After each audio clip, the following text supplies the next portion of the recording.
ಈ ಮಾಹಿತಿ ನಿಮಗೆ ಇಷ್ಟ ಆದರೆ ಕೋಸ್ಟಲ್ ಕನ್ನಡ ಪೇಜ್ಗೆ ವಿಸಿಟ್ ಮಾಡಿ, ಸಬ್ಸ್ಕ್ರೈಬ್ ಬಟನ್ಗೆ ಕ್ಲಿಕ್ ಮಾಡಿ. ದರ್ಶನ್ ಅವರೇ, ನಾನು ಕರಿಯ ಸಿನಿಮಾ ಮಾಡಬೇಕಾದ್ರೆ ಯಾವ ಪುಡಂಗನೂ ಅಲ್ಲ, ನನಗೆ ಕೊಂಬಿರಲಿಲ್ಲ. ನಾನೊಬ್ಬ ಸಾಮಾನ್ಯ ನಿರ್ದೇಶಕ.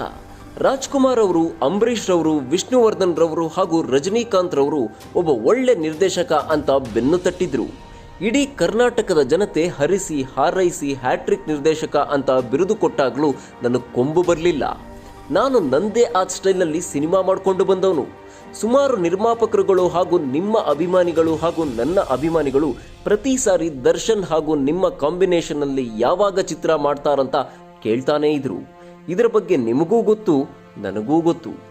ಇಬ್ಬರೂ ಸೇರಿ ಸಿನಿಮಾ ಮಾಡೋದ್ರ ಬಗ್ಗೆ ಚರ್ಚೆ ಮಾಡಿದ್ವಿ. ನಾನು ನಮ್ಮ ಬ್ಯಾನರ್ನಲ್ಲಿ ಸಿನಿಮಾ ಮಾಡಿ, ಇಲ್ಲ ನಿಮ್ಮ ಬ್ಯಾನರ್ನಲ್ಲಿ ಸಿನಿಮಾ ಮಾಡೋಣ ಅಂತ ಮತ್ತೆ ಚರ್ಚೆ ಮಾಡಿದ್ವಿ. ಆದರೆ ನನಗೆ ಉಮಾಪತಿಯವರು ನೀವು ಹಾಗೂ ದರ್ಶನ್ ಸೇರಿ ನನಗೆ ಸಿನಿಮಾ ಮಾಡಿಕೊಡಿ ಅಂತ ಅಂದರು. ಅದಕ್ಕೆ ನಾನು ಉಮಾಪತಿ ಅವರನ್ನು ನಿಮಗೆ ಪರಿಚಯ ಮಾಡಿ 3 ಜನ ಸೇರಿ ಸಿನಿಮಾ ಮಾಡೋಣ ಅಂತ ಡಿಸೈಡ್ ಮಾಡಿದ್ವಿ. ಆದರೆ ನನ್ನ ದಿ ವಿಲನ್ ಸಿನಿಮಾ ಲೇಟ್ ಆದ ಕಾರಣ ನಾನೇ ಉಮಾಪತಿಯವರಿಗೆ ದರ್ಶನ್ ಅವರ ಡೇಟ್ ಇದ್ದ ಕಾರಣ ಬೇರೆ ನಿರ್ದೇಶಕರನ್ನು ಹಿಡಿದು ಸಿನಿಮಾ ಮಾಡಿ ಅಂತ ಹೇಳಿದ್ದೆ.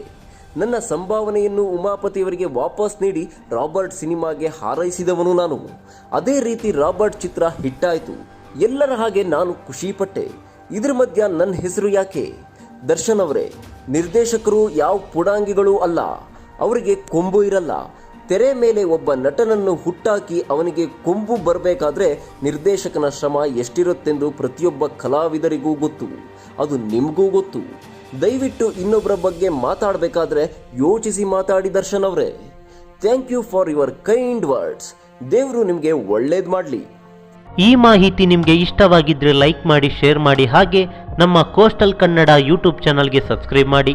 ನಮ್ಮ ಹೆಚ್ಚಿನ ಅಪ್ಡೇಟ್ಸ್ಗಳಿಗಾಗಿ ಕೋಸ್ಟಲ್ ನೆಟ್ವರ್ಕ್ ಇನ್ಸ್ಟಾಗ್ರಾಮ್ ಪೇಜ್ ಹಾಗೆ ಫೇಸ್ಬುಕ್ ಪೇಜ್ಗೆ ವಿಸಿಟ್ ಮಾಡಿ. ಧನ್ಯವಾದಗಳು.